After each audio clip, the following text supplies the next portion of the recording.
사도행전 21장 37절부터 22장 16절까지 말씀입니다.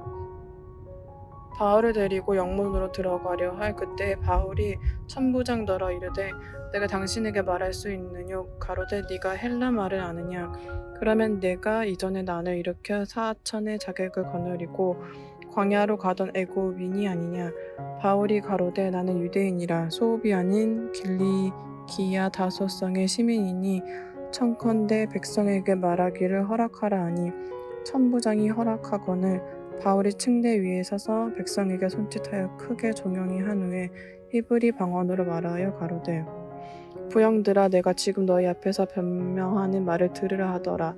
저희가 그 히브리 방언으로 말함을 듣고 더욱 종용한지라. 이어 가로되 나는 유대인으로 길리기아 다소에서 났고 이 성에서 자라 가말리엘의 문화에서 우리 조상들의 율법에 엄한 교훈을 받았고 오늘 너희 모든 사람처럼 하나님께 대하여 열심하는 자라. 내가 이 돌을 핍박하여 사람을 죽이기까지 하고 남녀를 결박하여 옥에 넘겼노니 이에 대제사장과 모든 장로들이 내 증인이라.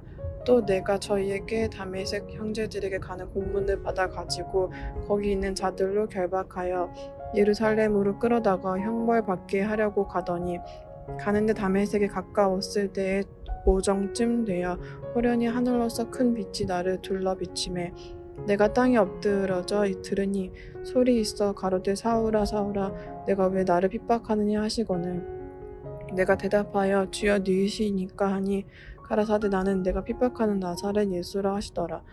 나와 함께 있는 사람들이 빛을 보면서도 너더러 말하시는 이의 소리는 듣지 못하더라. 내가 가로되 주여 무엇을 하리이까. 주께서 가라사대 일어나 다메섹으로 들어가라. 정한 바 너의 모든 행할 것을 거기서 누가 이르리라 하시거늘 나는 그 빛의 광채를 인하여 볼 수 없게 되었으므로 나와 함께 있는 사람들의 손에 끌려 다메섹에 들어갔노라. 율법에 의하면 경건한 사람들은 거기 사는 모든 유대인들에게 칭찬을 듣는 아나니아라 하는 이가 내게와 곁에 서서 말하되 형제 사울아 다시 보라 하거늘 즉시 그를 쳐다보았노라. 그가 또 가로되 우리 조상들의 하나님이 너를 택하여 너로 하여금 자기 뜻을 알게 하시며 저 의인을 보게 하시고 그 입에서 나오는 음성을 듣게 하셨으니 내가 그를 위하여 모든 사람 앞에서 너의 보고 들은 것을 증인이 되리라. 이제는 왜 주저하느뇨. 일어나 주의 이름을 불러 세례를 받고 너의 죄를 씻으라 하더라. 예루살렘으로 간 바울로 인하여 예루살렘 한복판에서는 소동이 일어납니다. 이 소동으로 인해 로마 군대 천부장에게 바울은 유대인에게 말할 수 있는 상황이 되어집니다. 오늘 본문 21장 40절에서는 바울이 층대 위에 서서 백성에게 손짓하며 매우 조용히 한 후에 히브리 말로 말하니다 라고 기록되어 있습니다. 성경에서는 변명을 한다라고 표현되어 있지만 바울은 자신이 어떻게 그리스도인이 되었는지 변명이 아닌 간증을 합니다. 바울이 다메섹 도상에서의 회심 사건이 사도행전에서는 3번 나오는데 9장과 22장 그리고 앞으로 보게 될 26장에서도 나옵니다. 그만큼 다메섹 도상의 회심 사건이 중요했음을 알 수 있습니다. 그런데 특히 22장에는 9장과 26장에 포함되지 않은 한 가지 사건이 더 기록되어지면서 자신의 동족인 유대인을 향한 바울의 간절함이 드러납니다. 22장 17절과 18절 말씀은 회심 사건의 확증입니다. 후에 내가 예루살렘으로 돌아와서 성전에서 기도할 때에 황홀한 중에 봄에 주께서 내게 말씀하시되 속히 예루살렘에서 나가라. 그들은 내가 내게 대하여 증언하는 말을 듣지 아니하리라 하시거늘. 예루살렘 성전에서 본 환상의 내용입니다. 환상을 본 내용은 다메섹 도상에서의 회심 사건을 다루는 3번 중에 22장에서만 기록되어 있습니다. 바울이 예루살렘의 성전에서 본 환상을 포함하는 의도는 예루살렘의 성전의 중요성을 아는 유대인들이 이제는 더 바울의 말에 귀를 기울이게 하는 장치였습니다. 바울은 이 성전에서의 환상을 통해 이방인들에게 파송된 것임을 말하고 있으며 다메섹 도상에서 받은 이 계시가 성전의 환상을 통해 다시 확증되었다라는 것을 말하고자 하였습니다. 예루살렘은 유대인에게 말씀의 도시, 하나님의 임재가 있는 곳, 성전이 있는 곳입니다. 그만큼 중요한 곳이 예루살렘이었습니다. 그곳에서 바울은 자신의 사역이 시작되었고 그곳에서 자신이 파송되어 이방인의 선교의 정당성을 설명하고 있습니다. 그리고 바울은 자신의 뜻과 의지로 그리스도인이 된 것이 아니라 기독교로 개종하고 이방인에게 복음을 전하려고 하는 것은 전적인 하나님의 뜻이었다 합니다.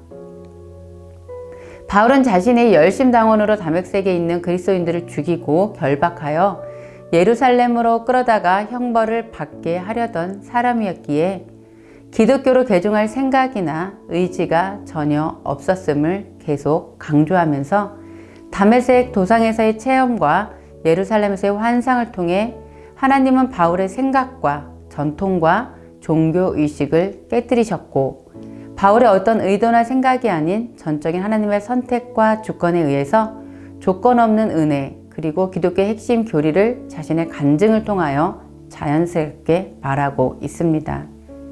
아무 잘남도 없는 나를 택하셨고 나를 택하심은 특별한 것도 아니고 아무 근거도 자격이 없는데도 은혜로 택함을 받았음을 자신의 동족에게 간증합니다. 참 옳은 간증입니다. 그리고 자신을 무조건적으로 택하여 주신 하나님이 바로 유대인 너희가 섬기는 하나님이라고 말하고자 했던 것입니다. 복음의 핵심은 은혜, 하나님의 무조건적인 선택, 그것에 대한 반응으로서의 믿음입니다.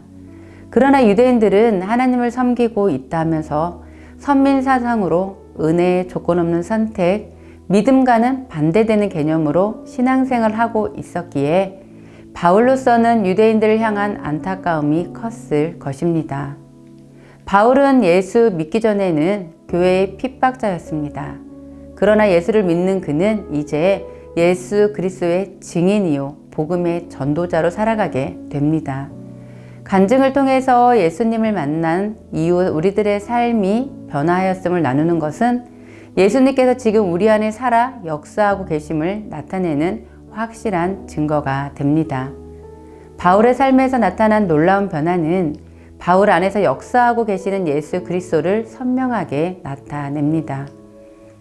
이와 마찬가지로 예수 그리스도를 믿음으로 말미암아 우리 삶에 나타나는 변화야말로 우리 삶에 역사하고 계시는 예수님을 나타내는 확실한 증거가 될 것입니다. 이제 우리도 우리의 삶을 통해서 예수님을 드러내는 삶을 살아야겠습니다. 십자가의 사랑은 하늘로부터 내려오는 그 사랑을 이웃과 함께 나누는 것입니다.